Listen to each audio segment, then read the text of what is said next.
অভক্ত পুত্র যদি আপনার 100টাও হয়, আপনার বংশ নির্বংশ হয়ে যাবে, কোনো কাজে লাগবে না, কোনো প্রদীপ জ্বলবে না। কিন্তু পুত্রের মতো পুত্র যদি আপনার একজন হয়, সেই পুত্রের দ্বারা আপনার পিতৃকুলের 7 পুরুষ, মাতৃকুলের 7 পুরুষ, 14 পুরুষ বিনা সাধনায় স্বর্গধামে যাত্রা করবে।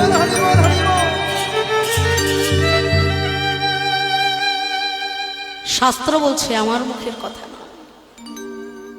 এই জগতে যারা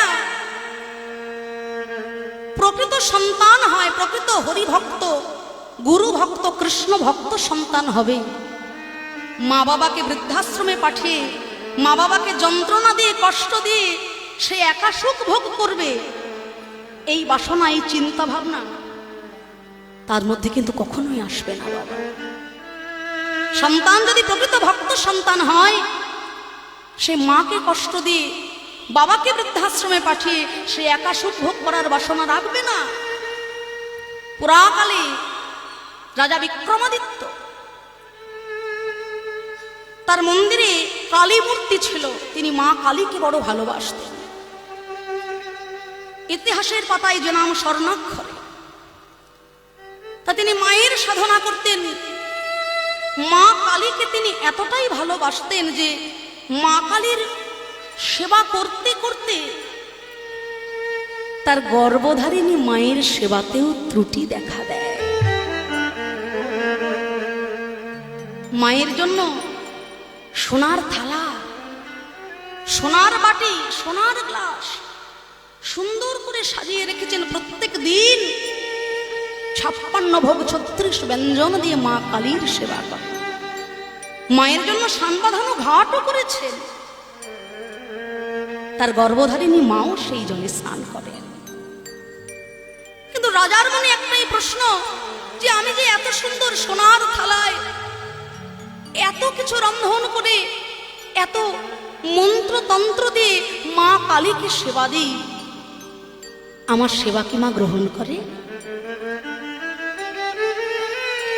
এই প্রশ্নের উত্তর তিনি খুঁজে পান। কাকে জিজ্ঞাসা করবেন, কি বলবেন? একদিন তিনি মধ্যরাত্রে দেখছেন যে 2 জন অপ্সরের মতো সুন্দরী রমণী সোনার কলসিতে করে জল নিয়ে যাচ্ছেন মধ্যরাত্রে। রাজা চিন্তা করলেন যে এত সুন্দর রূপে ভুবন আলো করা মূর্তি 2 জন, এনারা আমার এই সান বাঁধানো ঘাট থেকে জল নিয়ে কোথায় যাচ্ছে? চিন্তা করলেন, আমি পরের দিন সিঁড়ির যে জায়গাটা অন্ধকার, ওইখানে লুকিয়ে বসে থাকব, আর যখন তারা উঠে চলে যাবেন, ওই সান বাঁধানো ঘাটের নিচে দাঁড়িয়ে তাদের পা দুটো জড়িয়ে ধরবো, জানবো তারা কারা। তা পরের দিন আবার সারা রাত জেগে অপেক্ষা করছেন। আবারও দেখলেন স্বর্ণ কলসিতে 2 জন অপ্সরী সমান নারী জল ভরতে এসেছেন, আর তাদের পা দুটো জড়িয়ে ধরেছেন, মাগো তোমরা কারা?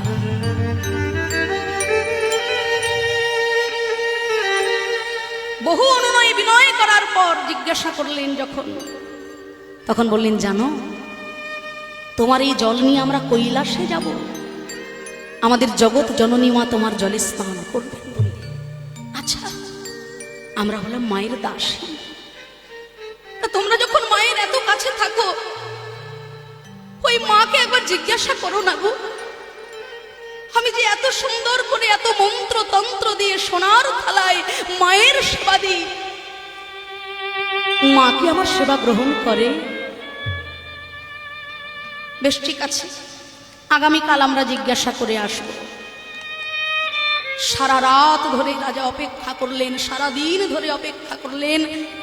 আবারও পরের দিন রাত্রিবেলা যখন জল ভরতে এসেছেন মায়ের দাসীগণ, রাজা চরণ জড়িয়ে ধরেছেন, ওগো মা, তোমরা কি মাকে জিজ্ঞাসা করেছিলে সত্যি সত্যি কি আমার পুজো, আমার সেবা, আমার ব্যঞ্জন মা গ্রহণ করেন?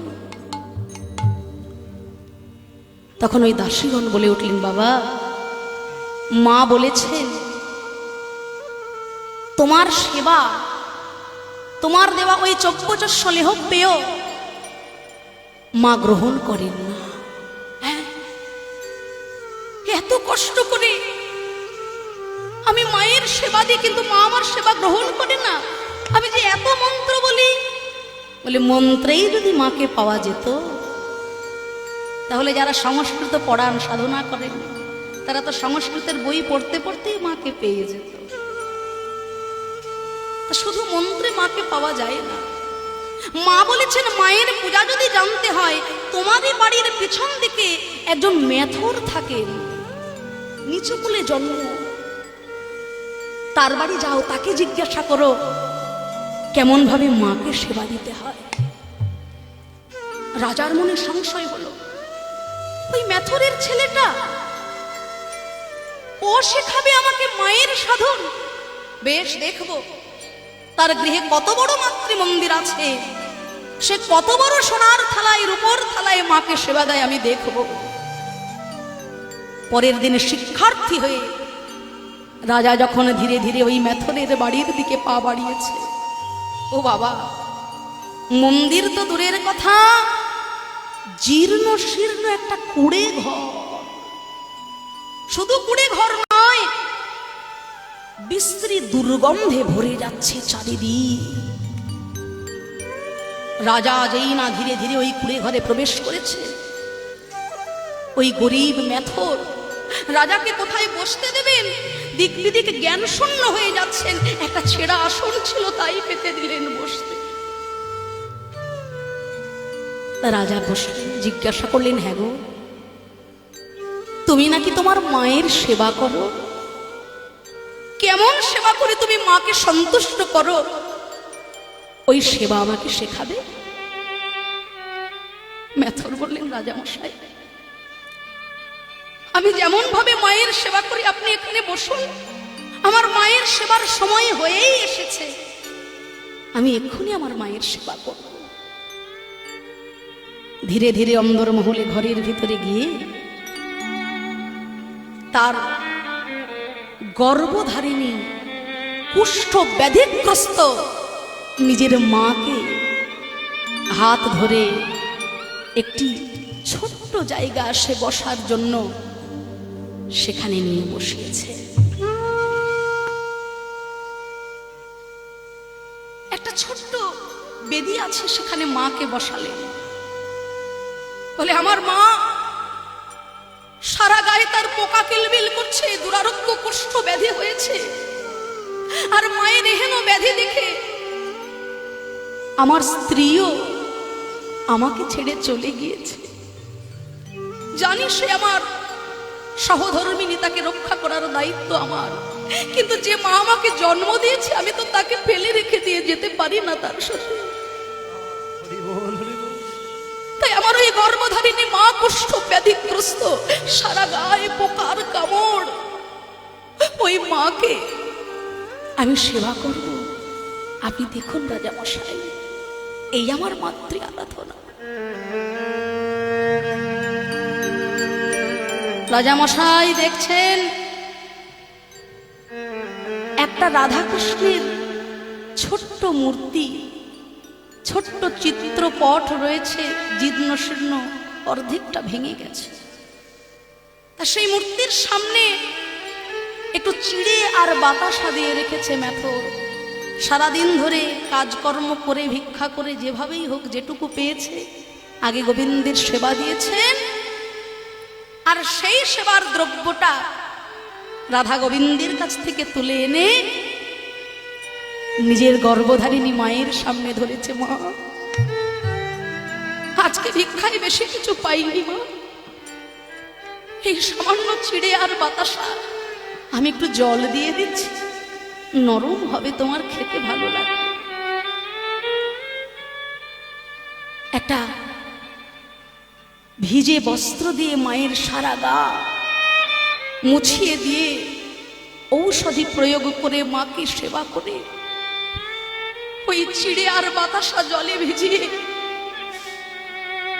যেই না ওই মেথর নিজ গর্ভধারিণী মায়ের মুখে সেবা দিচ্ছেন,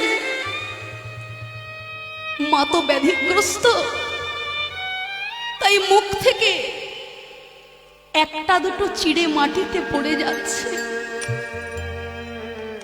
রাজা অন্তর্দৃষ্টিতে দর্শন করছেন, যে গর্ভধারিণী মায়ের মুখ থেকে পড়ে যাওয়া ওই চিড়ে প্রসাদগুলো জগৎ জননী মা এসে কুড়িয়ে কুড়িয়ে নিজ হস্তে সেবা করছেন। নিতাই গৌর হরি বল, হরি বল, হরি বল।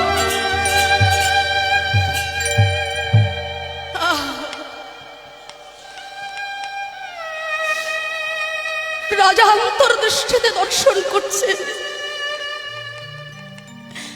যে গর্ভধারিণী মাকে মেথর নিজে হাতে এক মুষ্টি করে চিড়ে খাওয়াচ্ছেন। আর ওই চিড়ে মায়ের মুখ থেকে যখন একটা দুটো করে মাটিতে পড়ছে, ওই মায়ের উচ্ছিষ্ট, গর্ভধারিণী মায়ের উচ্ছিষ্ট প্রসাদ জগৎ জননী মা একটা একটা করে কুড়িয়ে কুড়িয়ে খাচ্ছে। ছুটতে ছুটতে রাজা বিক্রমাদিত্য নিজ গর্ভধারিণী মায়ের চরণ দুটো জড়িয়ে ধরেছেন। গিয়ে ওগো মা,